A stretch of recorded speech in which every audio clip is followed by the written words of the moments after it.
Steve McQueen was arrested in here. Oh yeah, I remember this. All right, he was right over here. Now that was a different bar 40 years ago. You'll see that in the movie Tombstone. And the entrance was right here. Earths come in, they stood four abreast with Doc, right where these windows are. All the Red Sash Cowboys were up against the adobe. Ike Clanton was getting his head wet. Right. Right there, they had a little creek coming down that way. This was the Oriental.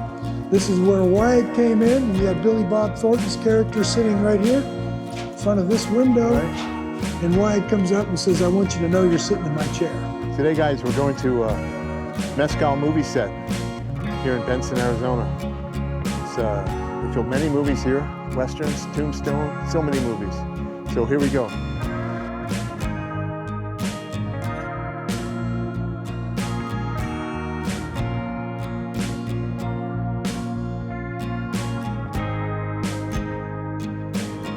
So here we are at Mescal.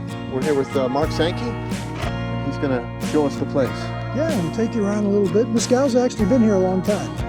And many people don't realize that, but they've been shooting here since the 50s. So this has never been a real town. This was always a movie set, and all these buildings were built for various movies, different types of movies and that type of thing. But even before these buildings were built, they used to come out here and shoot. And it made sense because you're only 40 minutes from Tucson, but back in the 50s and 60s when you came out here, you had a 360-degree panoramic of nothing, just like it looked like in the 1880s. So if you're filming a Western, this was ideal. You were close to town, you had unencumbered shot angles, and as early as 1950, Jimmy Stewart came out with Winchester 73, and they shot a few scenes out here before the buildings were built. Then Gregory Peck came out with Big Country. Now, most of that was filmed down by Sonoyta and such, but they did come up to the Mescal area and shoot a few scenes. And then right over here, in 1960, Glenn Ford came with Cimarron, and they made that the Oklahoma land rush scene right down there, and they hired a lot of local ranchers to come in and fill in that crowd, and they ran across here. It wasn't until 1968, 69 that they actually started building buildings. And so the very first movie that had structures, that had buildings, was Monte Walsh.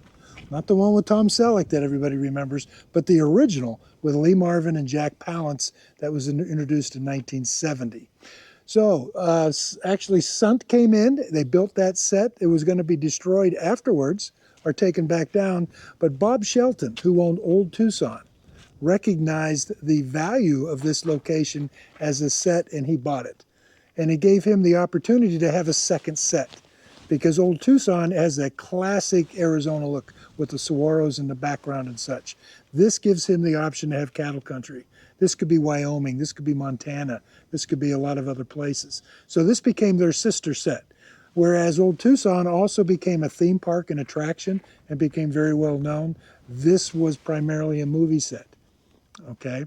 Now, let's go ahead 30 or 40 years, COVID hits, Old Tucson closes down. Now they have new owners, they're back open again, but this property's on state land on a film lease.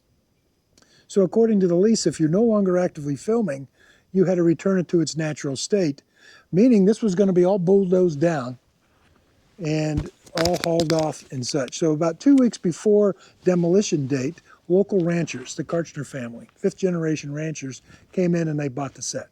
One meeting, no real business plan or anything, but they recognized the value of the set. And they didn't really buy it to get into the film industry as much as they wanted to preserve it. And our mission statement is to promote Western history through film and film-related events. And they opted to keep this a film set, okay? And not turn it into an attraction or a theme park, but to keep it as a film set. Right, that's kind of incredible. They could have just bulldozed the whole thing, right? And oh yeah, it would have been good. I mean, a parking lot, right? And you know, some of the better movies. Tombstone was filmed here, of course. Well, Old Tucson had a fire in '95, so anything filmed there was gone. Okay, Hooker's Ranch down in Sonoyta. As soon as they were done filming, the rancher owned the property, came in and he took all that adobe and used it somewhere else. So here you have one of the classic westerns, and these are the only structures left behind. And if this would have been destroyed, there wouldn't have been one building from the movie Tombstone still standing. So we owe it to the Karchners too. We owe it to the Karchner family for standing up. Well, it's quite amazing. Show us what we have here. Well, right over here, we like to point that out. Looks like a round pen for horses, but it's actually a fighting octagon. A fighting octagon. Fighting octagon. We did a movie in '23 called Black Creek. And it was a Western, but instead of the proverbial gunfights in the middle of the street, they came out and fought to the death in the fighting octagon. The bad guy was right up in that window up there. We built an office up there so he could watch all the fighting going on down here. So if you look real close, and as we do tours, you can still see a little red paint in there. That was the blood of the fighters. And they brought in all these 1980s, 1990s martial arts actors and world champions. So it was sort of like a who's who of the martial arts world. Right, they had Richard Norton played the... Richard Norton was the bad guy. Away, yeah. Cynthia Rockroth was a heroine. She was a 5-time world champ. They had Don the Dragon Wilson and Benny the Jet. And my friend Olivier Gruner was here. Yeah. I did a movie with him. Yeah. And so we left that up. It had a nice tie-in to close out the end of the set. We took the little bit of the stands. They had a little bit of observation stands, and we turned it more into a horse pen. And interesting, we used that in Bountiful. Yes. We should tell people, we just finished filming here. We were here over a couple of months, and we filmed a movie called Bountiful. We used that for a night shot right here, and we're happy they built that for the Kung Fu movie. So yeah, this is a beautiful place. Now where we're standing, right about where we're standing now, if you ever saw the movie Quick and the Dead with Gene Hackman, this was where his house was. Right here? Right here. What happened to his house? Well, at the end of the movie, they blew it up. Right. Okay. They built a facade in front of the livery here, and the clock tower that was used in the movie stood right there, right to the right of that livery, and went up. And at the end of the movie, they blew that all up. Now, I always thought that Hackman's house would have been a facade, but talking to people that were involved with the movie, it was a full structure. Now, it was built to blow up, but they actually did some filming inside, and at the end of the movie, it was gone. Wow. Now, this also was the location of the Birdcage Theater in the movie Tombstone. Oh, this It hid the livery, and they built a facade right here. This is where the birdcage was. So they didn't use the interior. That was the soundstage at Old Tucson when they shot inside the birdcage. But as the Earps were leaving, that was the Birdcage Theater right there. But we can go into the livery. The livery, sure. Let's go in. The livery was built for one of my favorite actors, Steve McQueen. Steve McQueen, one of my favorite also. Movie Tom Horn. We're walking on hallowed ground here. Hallowed ground, the king of cool. I remember he ran his horse right down to the pen on the right there. Yeah, exactly.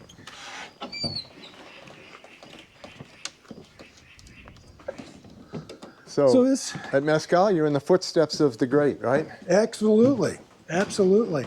So in the movie Tom Horn,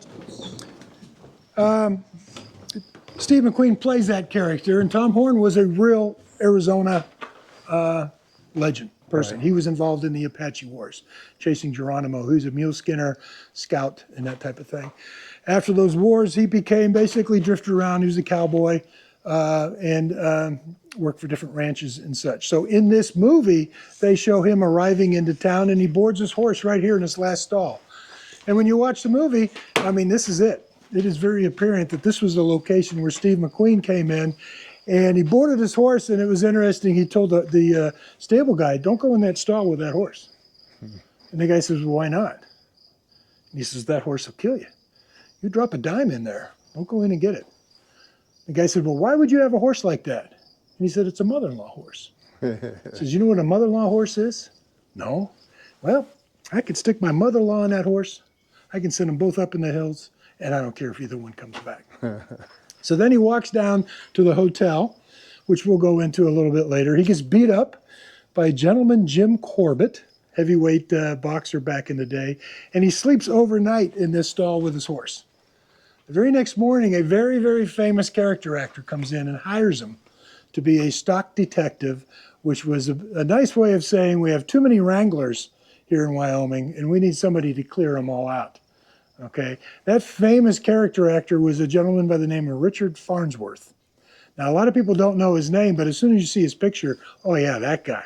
He's been in like 600 different movies and that type of thing. In fact, he got his start as a wrangler. He was a rodeo dude, as a wrangler and such. In fact, he was in Ben-Hur. If you remember the chariot racing scene, he was one of the guys running those chariots around the track there. Right, Ben-Hur, yeah. I met him in Hollywood on a set of a movie Did you? once. Yeah, he talked my ear off. he had some wonderful stories. Really, really great stories. Now, when we got here, there was a lot of trash here, but there wasn't a lot of props. Yeah. And so most of the props have been donated, or we pick them up here and there for inexpensively. And the whole thought process is to prop out the town as much as we can. And then we try to include the props into the daily set feed to be more user-friendly for the films. We do have a lot of wagons, and you see a wagon over there, a little carriage. A lot of these wagons were owned by a gentleman named Fargo. I don't even know his real last name, but he lived up in Wilcox. And in the 60s, 70s, 80s, and 90s, when they were filming in Arizona some of these classic movies, he provided the wagons. Right. Okay, he had a whole fleet of wagons, and he kept them up. And so he had this whole fleet that were in all these famous movies.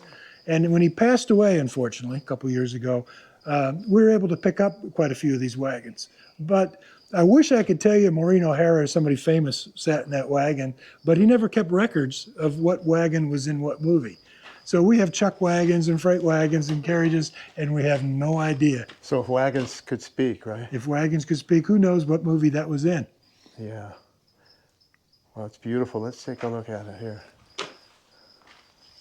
So this is a real antique, this one? Or? That's a real antique. Now, it's probably had body work and has been fixed up and such, but most of the wagons here came from Fargo. Right. And were actually used back in the day.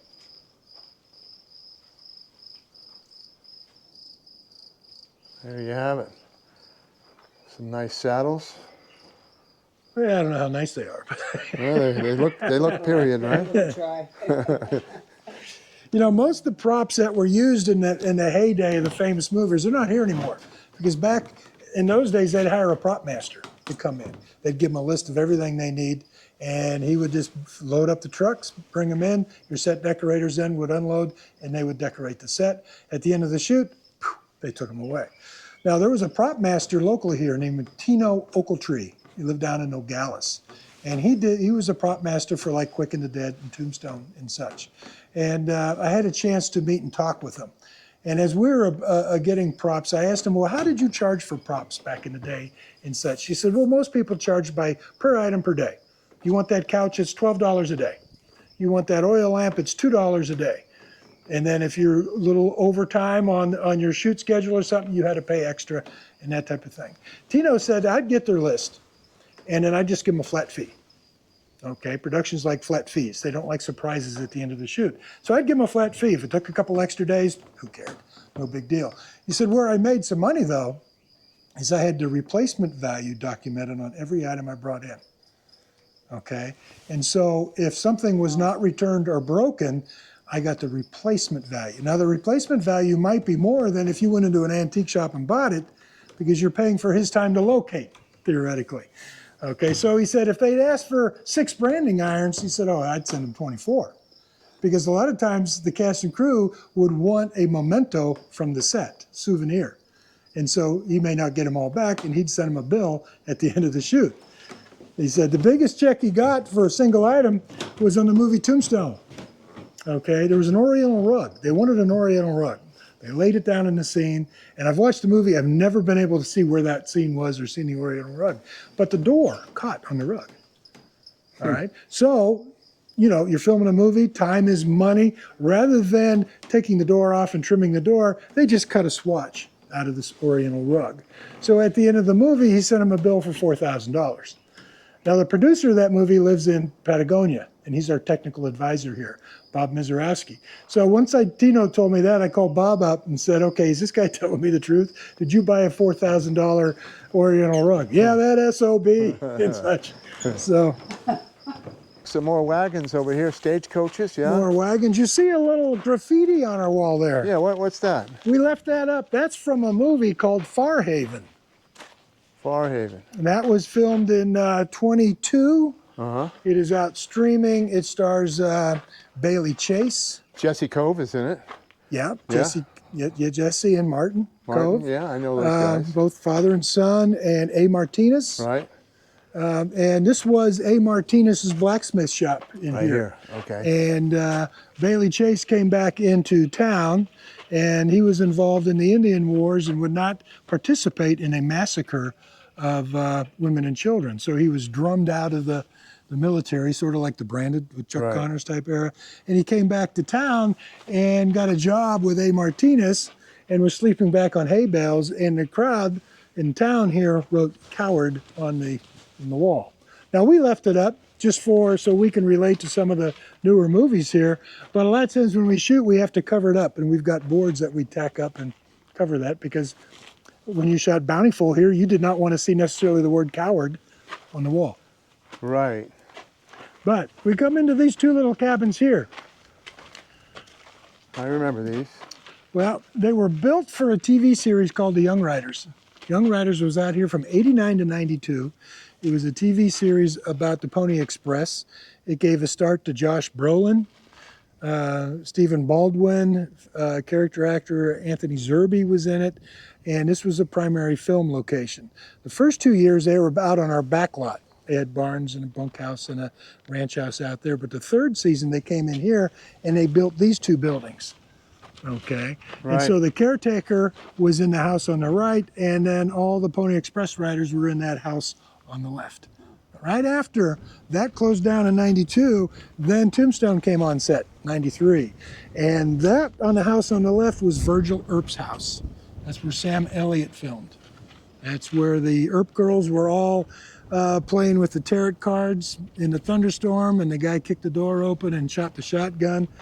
And that's where Virgil said, after he was told that he was going to lose the use of his arm, that he told his wife, "I still have one good arm to hold you with," and such. Oh. So they actually use the exterior and interior. Now here's one of our carpenters coming in.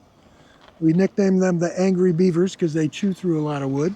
But they're on set 2 or 3 times a day. Not 2 or 3 times a day, 2 or 3 times a week, upgrading, renovating, and getting the thing placed back in shape. House on the right was Wyatt Earp's house. Okay. Again, you saw the interior in the movie when Wyatt was talking to Maddie about her laudanum addiction, and the scene where after the shootout at the OK Corral, they actually the funeral procession walked down that street there with their signs "Murdered on the Streets of Tombstone," rounded the corner there where Morgan and Wyatt Earp were sitting on the porch talking about what it felt like to kill someone. And then because Boot Hill was actually right behind Virgil's house. Okay. Beginning of that movie was Old Tucson. The mission scene where they shot up the Mexican wedding, and when Earp arrives and gets off the train, that was the Reno train that was there for years and such, and he met up with his brothers and all the wives, and they admired themselves in the picture glass. But once they got on their wagons and came to Tombstone, this became Tombstone. So 60% of that movie was filmed right here.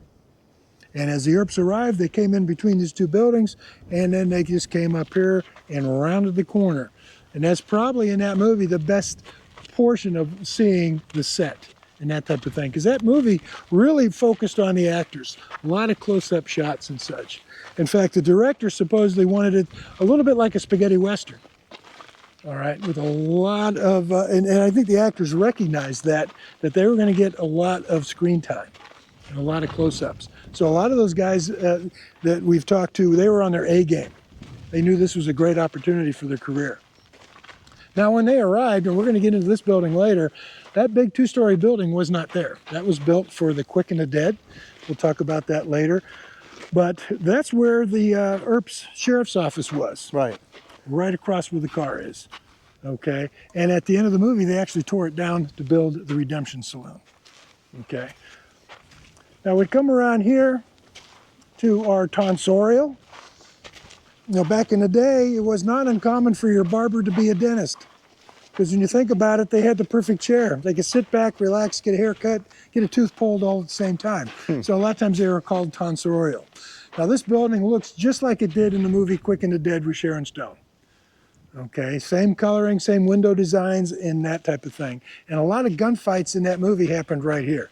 And a lot of the characters, in fact, I think Leonardo DiCaprio, spoiler alert, got shot right here. And so you'll see scenes with Sharon Stone standing on this porch and such. Again, you come to Mescal, you're walking in movie history. Yep, walking in the Western footsteps of movie. legends. Yep, exactly. We like to say. Got some more wagons.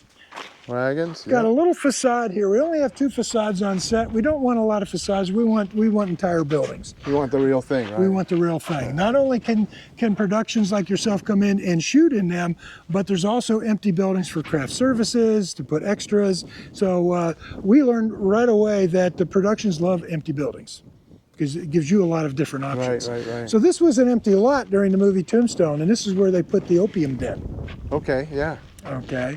And so Curly Bill comes out after being high in the kite, says, "I feel capital." And he pulls out his 6 guns, and he's shooting street lights. He's shooting windows out of this building, shooting at the moon. And out of that red building there comes Marshall White. Harry Carey Jr. comes out and meets him right here in the street.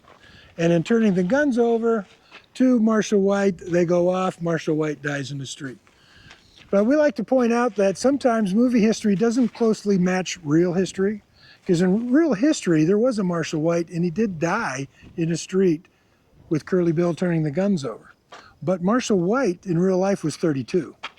Harry Carey Jr. was 62, 64. Okay. Marshall White survived 3 days and then passed away and exonerated Curly Bill. But in the movie, Harry Carey Jr.'s character, Marshall White, dies right there in the street. So sometimes we have to point out that when you're watching a historical Western, may not totally be accurate, but it is entertaining, all right? These 2 buildings here, the little cigar shop and the mercantile store, were built by Clint Eastwood. Now, I don't think Clint actually drove any nails or put any screws in there, but his production company, Malpaso Productions, built that in 1975 for the movie Outlaw Josey Wales. Okay, big production comes in, they built this whole structure for about 12 or 15 minutes of screen time. Okay, in that movie, he picked up the little Indian girl and the Indian chief. Right. They're in Texas now, and they needed supplies. So they rode in, end of the street, and they came up, went to the mercantile store. Okay, he bought his supplies there. He walked across the street right here over to that porch where a whiskey drummer, a salesman, selling the snake oil, cures everything, recognized him and yelled out, "Josey Wales." Now, since he was a renegade and well known in the area and such, the whole town stopped. He's standing on that porch and he looks over to his right over there, and there's 4 Yankees. Right, I remember. And they had one of his most famous lines from the movie, and I don't do a good John Wayne or go ahead and do it for us. "Are you going to pull those pistols or whistle Dixie?" Right. And boom, boom, boom, he shoots at 3. The Indian chief got the 4th guy. They jump on their horses right here. He runs out of town and runs down that driveway that you came up on. So, but that's not the first time he was on set. Well, Okay. what else was he here for first? Remember Rawhide? Sure, they shot Rawhide here. They shot the 2nd episode of Rawhide. Nice. Before the buildings were built, there was a cattle drive, beginning of that episode. They were here in Mescal on the cattle drive. And what's interesting is that towards the end of the movie, where they ended up was San Javier Mission. So you see the back end of San Javier Mission in that episode. So Clint was actually here twice. Nice. Okay. Did you want to go around and go in that building? Yeah, can we see it? Show Yeah. the inside, see where he stood. Yeah, we can talk about him and then some of the other movies here. So yeah, built in 1975 for Clint Eastwood. In fact, local artist down in Tombstone, Danny Green, painted that for us. Looks good. That's Clint for Okay. sure. That's Clint for Let's sure. see, But there he is. the counter was right here. Clint stood right about here. He bought his supplies, walked out across the street there. Okay.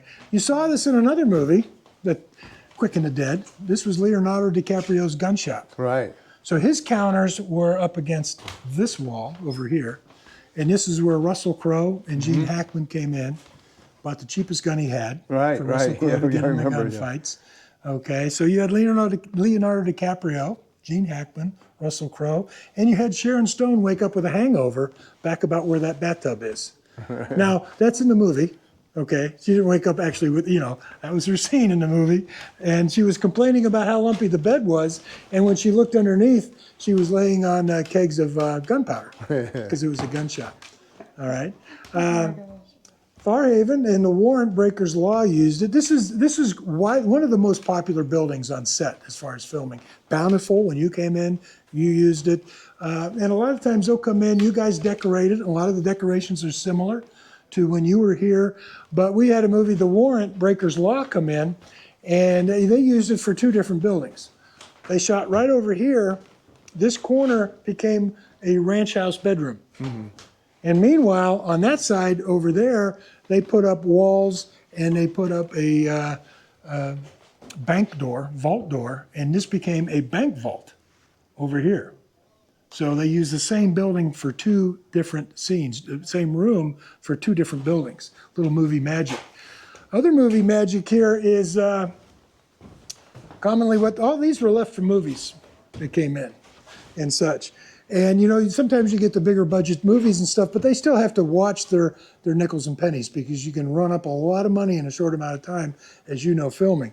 So the set decorators wanted some food. In order to save a few bucks, they put a little tube, like a toilet paper tube or cardboard in there. So instead of buying maybe $15 of rice, they can get away and maybe buy $5 or $10 of rice.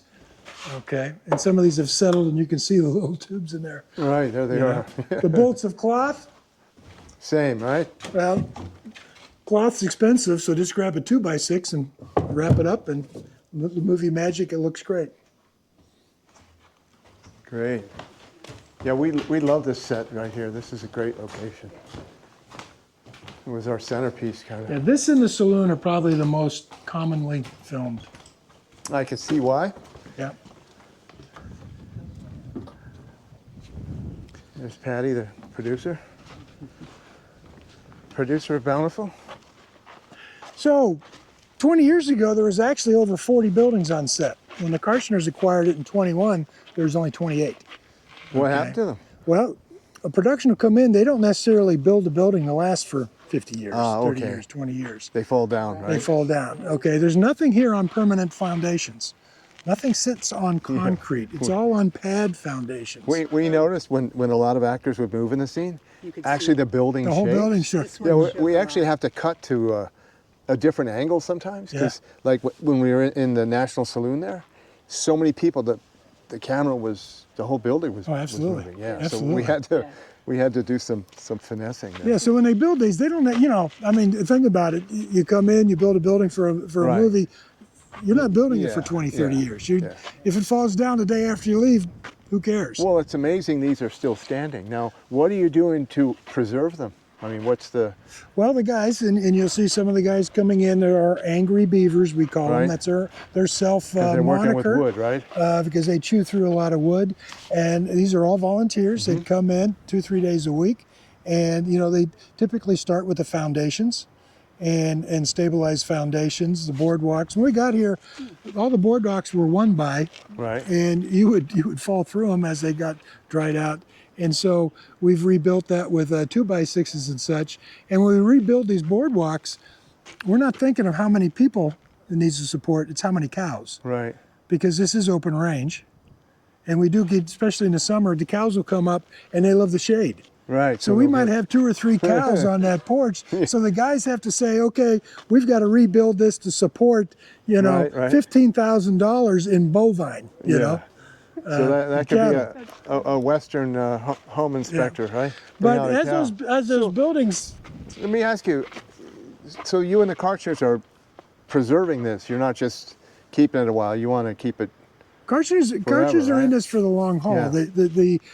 The ranch that surrounds us came up for sale. Right. Okay, the Karstners sold off some of their assets on their ranch, and they bought this ranch. So now they control everything around us. How many acres do they have? They control about 5,000. Now some of that's cattle lease, state land on cattle lease. But what it showed us, the volunteers, is they're in here for the long haul. This isn't an investment where, okay, let's spend 5 years, let's build it up and see if we can make money on it. Okay, they're really focusing on preserving the set and promoting Western history. They're fifth generation ranchers. This is near and dear to their heart. Yeah. And it's a family thing. Their kids come up and they volunteer. The grandkids, little takes, they love this place. They call it the Gunsmoke Town. Yeah. You know. Well, it's an amazing thing you all are doing here. And had they not done that, this would be it'd been gone. bulldozed, right? It would have been over. Oh, that's a shame. So, but you had 40 buildings. You had two nice structures right here. Right. Okay, they collapse. So what we do is we salvage as much wood and stuff as we can. We've got what we call the boneyard out of there, which is this massive pile of history, of things that used to be standing here. Right. And we've collected pictures and such from the past and what was here and such. So as we renovate and stuff, many times we make things look like what it did or what color it was back in a different movie and how the set decorators used to decorate it. But there are plans to expand. We got one basic main road. We want to have 3 roads. I would love to have more homes, more cottages, more houses, small barns out along there. The other road on the other end of the street, maybe that is the rougher side of town. Okay, that's the small businesses, the shacks, and that type of thing over there. Up to where we go past the OK Corral, let's put some more adobe and make it look like old Mexico. We wanted to do a Chinatown, but we never had time. Yeah, so Chinatown would be good around the corner there. And then as we do that, we can create more alleys. So you can create Chinatowns and keep everything fluid. Since you all have had it, are you finding enough Westerns are coming in to Well, thank God for Yellowstone in 1883 and such, because I think that has generated the interest with the younger generation into Westerns. Right. So I think the pipeline is filling up. And you know, it'll sound impressive when I tell you I'm talking to 40 different movies right now. Okay, and that sounds really great. but not all of them might be made. Not all of them have their funding yet. It's the movie business. They may not come to Mescal. Right. They may have come, inquired, what does it cost, maybe took some pictures, but they might be 2-3 years away from actually filming, and they may opt not to come here. So out of those 40 movies, I'd be thrilled to get 20%, you know. We mentioned Dirty Dingus McGee with Frank Sinatra. Steve McQueen was arrested in here. Oh, yeah, I remember this. All right, he was right over here. Now, that was a different bar 40 years ago, but he was standing right about here when Slim Pickens came in and arrested him and took him over to the jail. And he stood over here, too, and I made sure to stand where he was. Yeah. I picked up a little You had the Steve sense of McQueen. the coolness. Oh, yeah, come on. Coolness. You know, the 2 people that got me into making movies were Steve McQueen and Clint Eastwood. Is that right? Yeah, absolutely. And I remember in high school, I would just leave school and watch the movies. Yeah. They'd be out, and I'd watch them twice, 3 times. I wouldn't be in school, but that's what I wanted to be. So here I am, you know. But yeah, you come here and film it. You feel it when you film here too. It sounds kind of weird to say, but I felt it. You know, you're. Well, you know, we recognize that we're volunteer here and stuff. We recognize it's a special place. Yeah. And so a lot of the branding and marketing really promotes the history of film here. Yeah. And not only the old history, but the newer movies that come out too, like yourselves. We incorporate also into the tours and such, because we want people to realize, yeah, this is special. Tombstone was here, Clint Eastwood was here, but it's an active film set. And we are out trying to get productions to come back in. Well, you know what was special for us, those that acted in it, and also the crew people, but especially the actors. We realized we were becoming part of the lore here, right? Because we made a movie here where Clint Eastwood was, where Steve McQueen was, where Paul Newman was, and that means something to us, you know. Well, I'm working on a poster now to put into makeup and wardrobe that basically says something to the effect. I don't use the words hallowed ground, but this is where legends.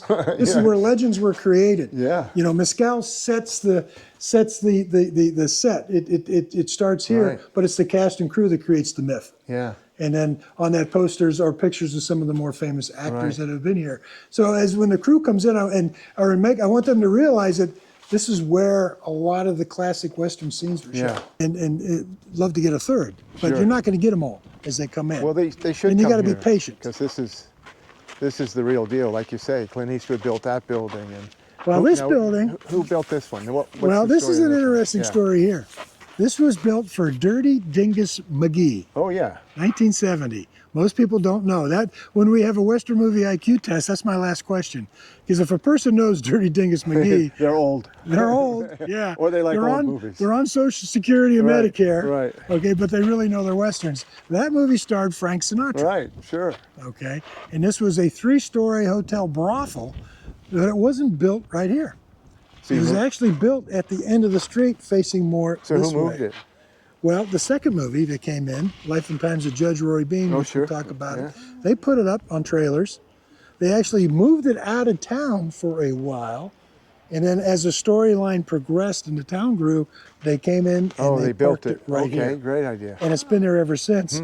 And when you shot in here, you were talking about how there's a little movement on the foundation Yeah, and the there's floor. more than a little. So if we tried to move this building, I mean, Yeah. it's not going to. It'll go in it's not pieces, gonna- right? Not going to last. Yeah. So it started out as a 3-story brothel with Frank Sinatra, who in the movie spent quite a bit of time in the brothel, of Right. course.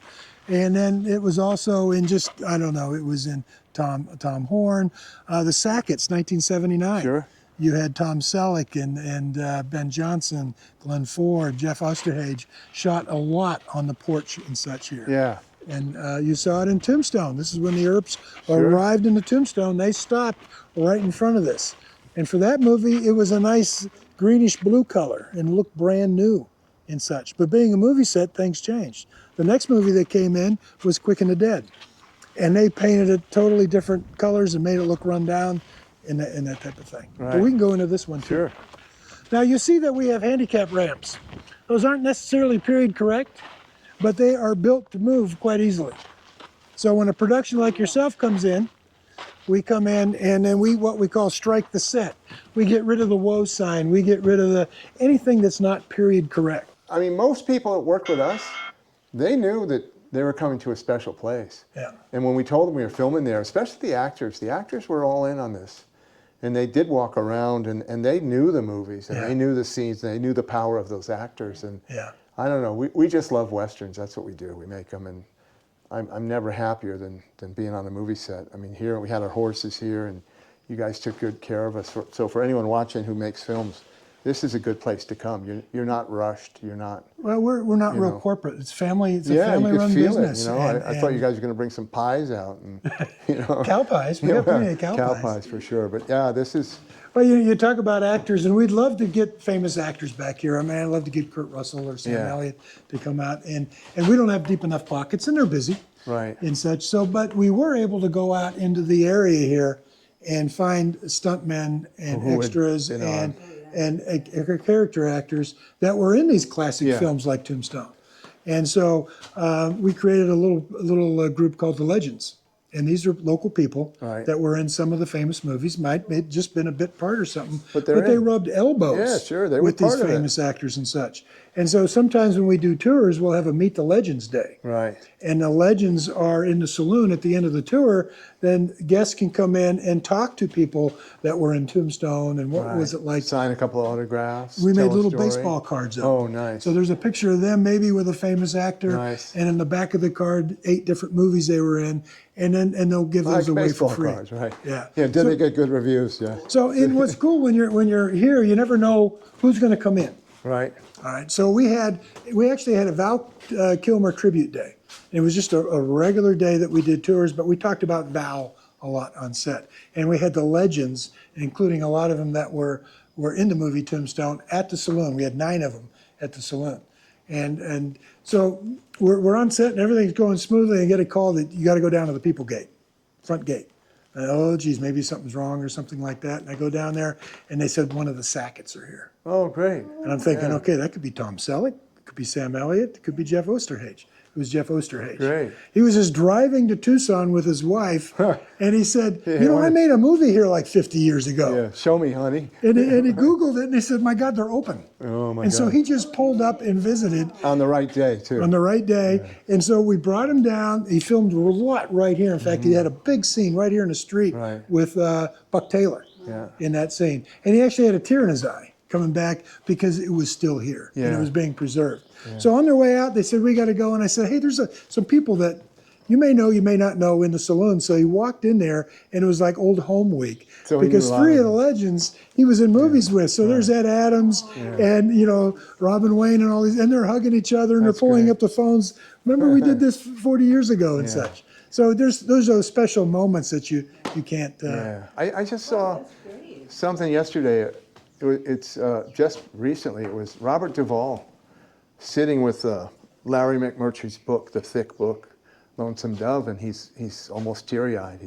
He said it took me 10 days to read it, and no, whatever he said, but he said it was, you know, one of the highlights of his life to make that Western movie. Well, it's a great Western. That's one of those movies you're flipping channels and you stop. Well, and it's also one you can watch over and over. Some movies you're good with one, right? And then that movie you can watch over and over. So, yeah. So, what happened in here? Anything? I remember this is where the boxers were eating. The gentleman, Jim Corbett, they had they actually had over here, they had a different wall here, and they sort of had a back room where you wash hands and stuff. And this area was a little bit raised. Yeah. And right up on that, right up here, they had a picture of Geronimo. Geronimo, yeah. And that was the toast to Geronimo that got something to really toast. You know, to, why should I toast you? You haven't won the world championship. I'll toast that man. He was a real, you know. Right. That was it. And then he ran out on the porch and got beat up out on the porch. Okay. Yeah, he threw a pie in someone's face. Yeah. That's a great movie. Great movie. And then you guys used this back bedroom quite a bit. We used a lot of rooms for different things. We made this Captain Yancey's bedroom, and we were flying all over the place.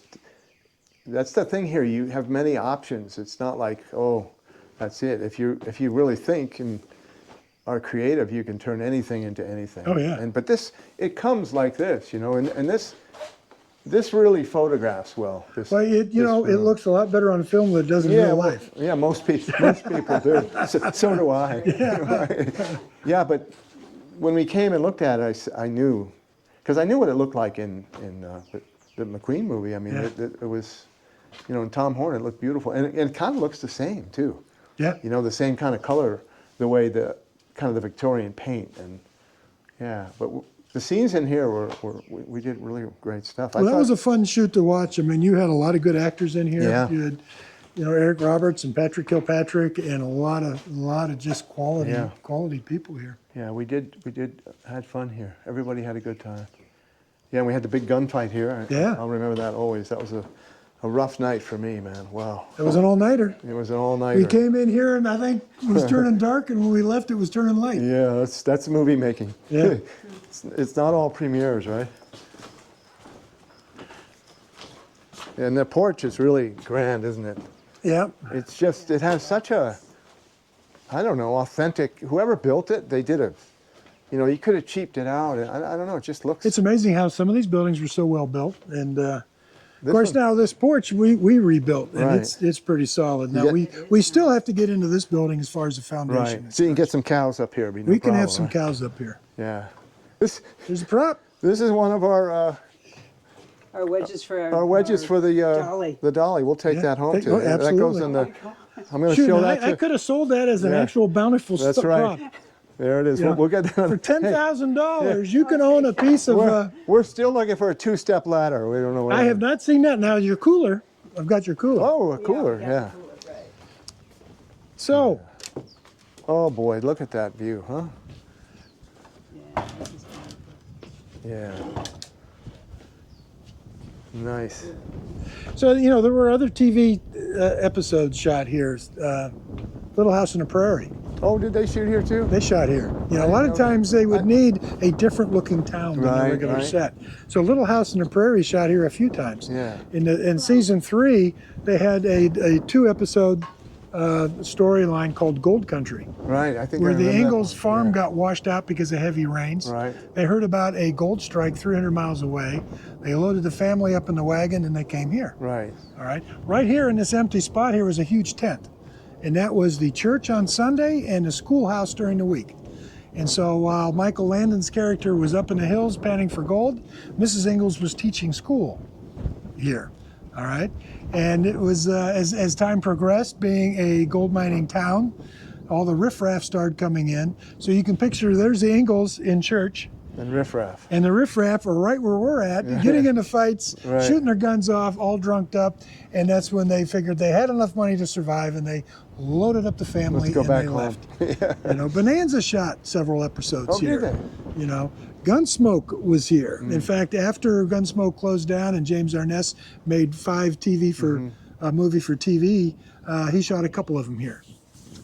Interesting. There was a series of 5 movies called Desperado, and they used the Eagles theme song Sure. with Alex MacArthur, and they shot 4 of those here and such. So those sometimes are maybe not as well known, but were some very well done westerns with some very good character actors and such. But down here at the end of the street, you'll notice that we've got Franklin Feed we're working on. We got to get the roof done a little bit. That was Slim Pickens' sheriff's office in the movie Tom Horn, and the building behind it used to be 2 stories. Right. And the top story fell down a couple years ago. We preserved the bottom, but that's where the jailhouse was for Steve McQueen. Yeah, it's pretty unmistakable, the wood, Yeah. like 2 by that- 2s. Yeah. Well, it looks like 2 by 6s stacked Yeah. or 2 by 8s, but it's actually just lattice work type going across. Yeah. And it was funny because when I saw that movie 40 some years ago, I thought, why would they go to that expensive stacking that lumber up? You know, that had to be expensive. And now I got here and it's like, oh, okay. Oh, yeah, now you know, now they you know the cheated. secret, right? Yeah. 2-story building there. We call it the mental asylum or the theater. That's probably one of the oldest buildings on set. We haven't really got to it yet. It was standing there during Monte Walsh, with Lee Marvin and such. Sure. But it's got a long history. If you ever saw the movie Stagecoach, not the one with John Wayne, but when the Highwaymen came into town, Right. Willie Nelson, Waylon Jennings, Johnny Cash, and Chris Christopherson, first 15 minutes of that movie was here. In fact, one of our legends, Ed Adams, is racing down there, dressed in buckskins, goes to the cavalry, tells them that Geronimo jumped the reservation. Cavalry goes into that building there and tells them they shouldn't get in this, take the stage to Lordsburg. But Willie, Waylon, and the boys, they all get in the stagecoach. They run out of town and go down the driveway you guys drove up on. So that opening scene used that building quite a bit. All right. You also saw it in Tom Horn. They actually built the gallows. Spoiler alert: he gets hung at the end of that movie. No, they hung him? Yeah. Oh, no. Now, you know, and that to me was devastating. You can't hang Steve McQueen. He survived the Great Escape and all that, Right. bullet and such. But anyway, they actually built the gallows inside that building, Yeah, I and that's remember where the they scene, hung yeah. Steve McQueen. And it's special to us because that was his next to last movie. That was his last Right. Western we shot here. Quick and the Dead. When Sharon arrives into town, she comes in through that street here, right through this side of the town, right past where it says Franklin Feeds. Woody Strode is standing there. He makes the coffins. He was the undertaker. What a And great character. What a actor. great, that was his last movie. Was it? here Oh, at yeah. Mescal. Woody Strode. Man who shot Liberty Valance with John Wayne. He was in so many good Westerns. Such a talented man, and his last scene was right there. So every spot kind of has a little Right. something for Western, for people that really love Western movies. It's classic, like Ma Bell's boarding house. Well, let's go back to the big 2-story. Let's go back to Tombstone. Val Kilmer's death scene Right. as Doc Holliday. It was actually inside that building. That was the interior of the sanitarium. So you used that. Okay, yeah. Now yeah. the exterior, when Wyatt Earp is walking up and you see the pine trees and the big white building, that was a Catholic girls' school down in Nogales. Okay. But once he walks in the door, That's he's it. actually in that Yeah. building there. Okay. Interesting thing that the producer told us, that Val, being a method actor, wanted to look uncomfortable on his deathbed. So he was laying in ice water in that whole scene. All right. Took me about a year to figure something out, though. They filmed that in June, July, May, June, July. It was 100 degrees out. He's probably the only guy on set that was comfortable Cool. at the time. Yeah, there was. You know. He was thinking about something else. Yeah, maybe, yeah. So another special spot we kept, Ma Bell's boarding house. Okay, that's the second facade on set. The building behind it had collapsed. We could have just knocked that down and redid something, but a famous scene in Tombstone happened right there. So you have to keep it. Morgan's dead. Right. Virgil's shot in the arm. Earps are leaving town. They stop in front of that red door in their wagons, and Wyatt yells down or talks down to him, "I want you to know it's over." Right. And I what's the remember curly that. bill say?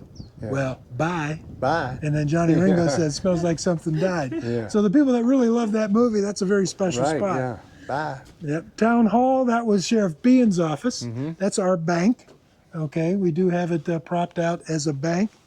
The Undertaker building, we're working on that. Well, that was Judge Roy Bean, wasn't that? That was yeah. Judge Roy Bean's. Sure. That thing, it would have been easier to knock it over and start over again. But the fact that Paul Newman was in there, we had to keep as much of the original structure as we could. It actually had a second roof on it. We tore off the second roof to go back to that original roof line that was in Judge Roy Bean and such. So we fixed the walls.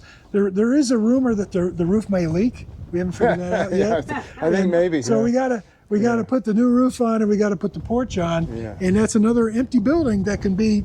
You want it to be a ranch house. You want it to be a cantina, whatever you want it to be. Right. But a very special building with Paul Newman. In fact, at the end of the movie, when he's on the balcony during the fire, it was right up here. Oh, up here. Yeah, Right up here. Now it was a different porch, a bigger porch at that time. Now another thing is we figured out how in the world did they get the horse up there? And with all those flames coming out the windows, why didn't the horse panic? And we talked to an old boy that was one of the carpenters on set. And he said that they built a ramp going down there. They brought the horse up. The horse was trained to rear on command, and he said the horse was blind. Ah, perfect. Perfect. All right. So you meet people that were involved in these movies, and you have all these questions like, how the world did they do that?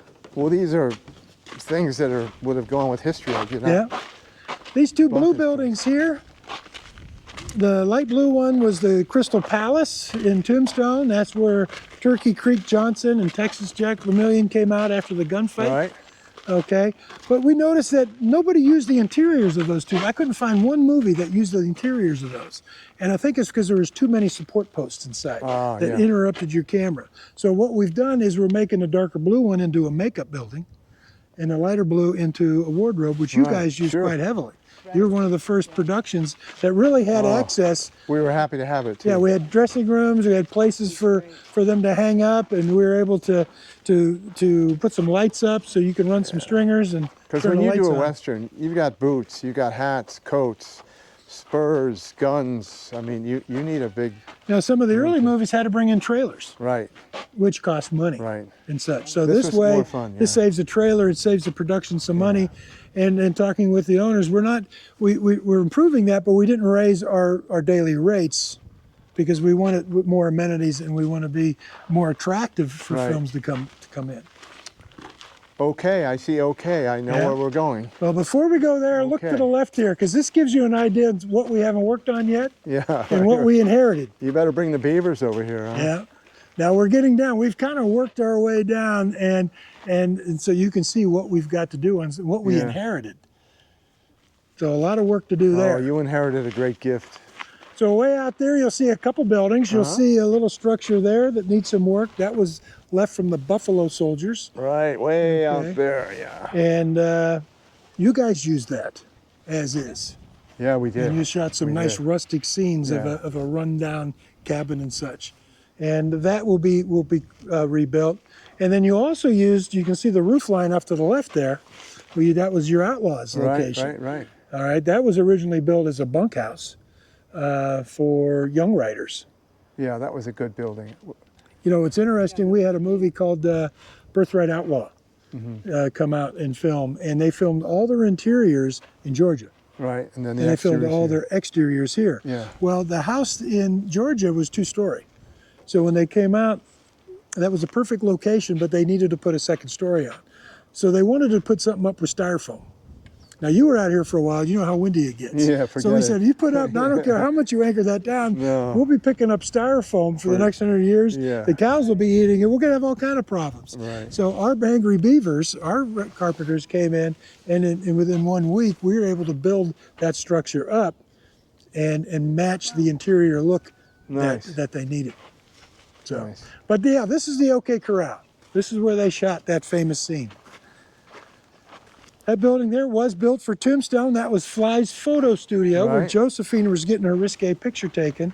Now, as people look at it today, they're going to say, well, it doesn't look the same. And it doesn't, because remember, that was 32 years ago. You had two buildings here, you had 2 buildings here, and you had a facade that hid the hotel. These trees weren't here. and all the corrals had roofs on them. The OK Corral sign wasn't there. It was where that big tree is. Okay, but all the adobe that you see was put up for that movie Tombstone. Now a lot of it has fallen over, and it's not vandals. Well, it is vandals. It's the cows. They come in and they love to itch themselves on that. Oh, really? On that adobe. So that's why we put the fence up, so we can keep the cows out and such. All right. So the Earps came. They walked down that street right there. They came around the corner. This little rough-looking boardwalk is left from the movie. You'll see that in the movie Tombstone. And the entrance was right here.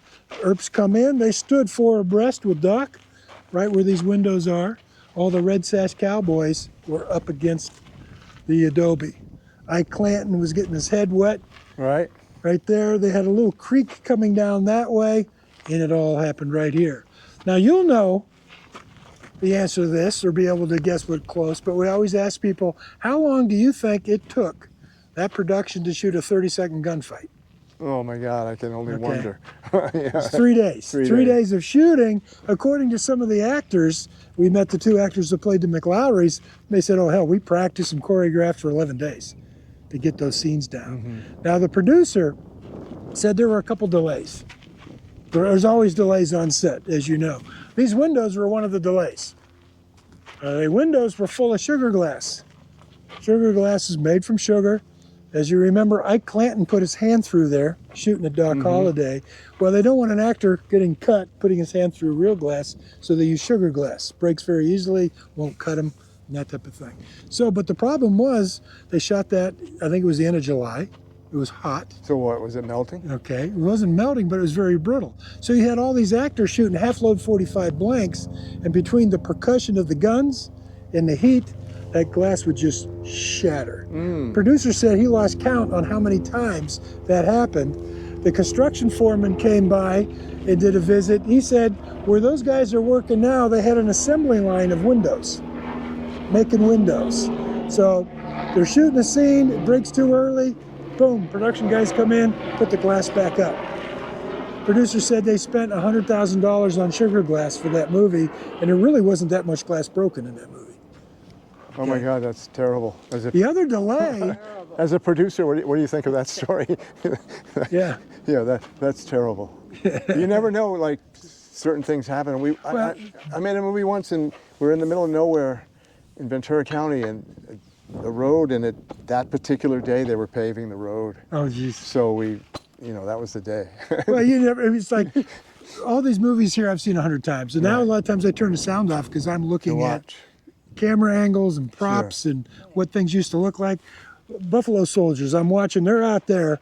There's a guy outside playing piano, and I got the sound off, I'm looking, and I see a blue SUV going up Mescal Road. Never saw it before. Right. Probably the 10th time I've seen that movie. Just a dot, but I could tell it's an SUV and it's blue, and it's going down the road there. That's funny. You never know. Yeah, and that was back in the day on film. It was not easy to scrub that out. Yeah, there was no After Effects then. Yeah. Yeah, what a beautiful view that is. Look at that, look at that. That basically... Absolutely gorgeous. You can say that's what it was in the 1880s, although the reality is if you look at some of the older movies from the 70s, the landscape was a little different because you didn't have the scrub mesquite. The scrub mesquite came in when they brought in cows from Texas. Really? And as they did their droppings, the seeds took root. And so that's where the these trees terrain came has from. Changed a little bit in the last 50, 60 years. Interesting.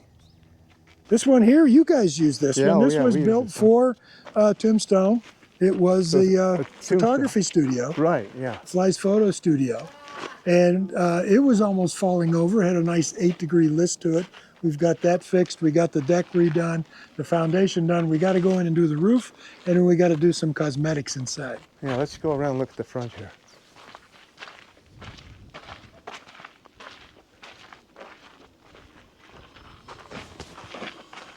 We've got some work to do on the front.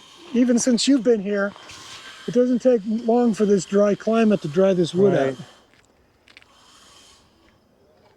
Now, what do you do? I mean, I think the big, outside of the cows, I think your biggest threat here is fire. I mean, well, yeah. Are you guys going to get any water anything going, or? Well, at one time they did have a water system Yeah. here. They have two 2,500-gallon tanks in the hotel Yeah. under the landing, and they used to have a water line and compressor and generator and everything over there, but it was so far gone that it couldn't have been salvaged. We ought to start a GoFundMe. Yeah. You Well, know, it couldn't cost that much. We had a GoFundMe. It didn't do very well because everybody thinks, oh, it's the movie industry, everybody's rich. Yeah.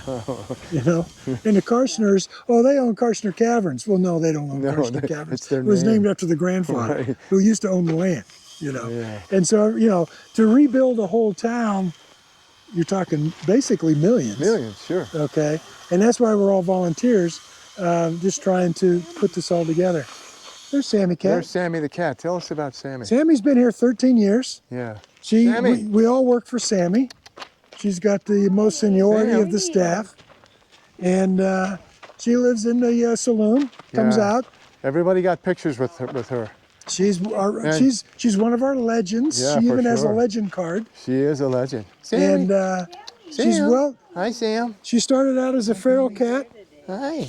Hiya, Sam. Good to see you again. and Yeah, that's my she's Sam. well taken care of. There's somebody on set every day making sure she's fed. Hi, Sammy. Now she's locked up in the saloon. She does have a way to get out when she wants, but she's very savvy. There's a lot of places for her to hide. Hey, little girl. We came back to She's the right color to hide here. Yeah. Right. We came back to see you. Yeah, she's. So it's amazing that She's she's good people. survived all these years. I know. It wasn't luck either. No, she's savvy. now when she sees a rattlesnake, She- her chin's on the ground, her butt's in the air, and that tail is doing that. She's sort of our snake locator. When we see that, then we know there's a snake around. well, she got bit, right? She's got bit Yeah. years before we got here. So guys, thanks for joining me. There's a look at Mescal Movie Set. What could be more American than a Western movie set? So this has been episode 1 of American Stories. We're going to be traveling around America, listening to the stories that make us American. Thanks for joining us.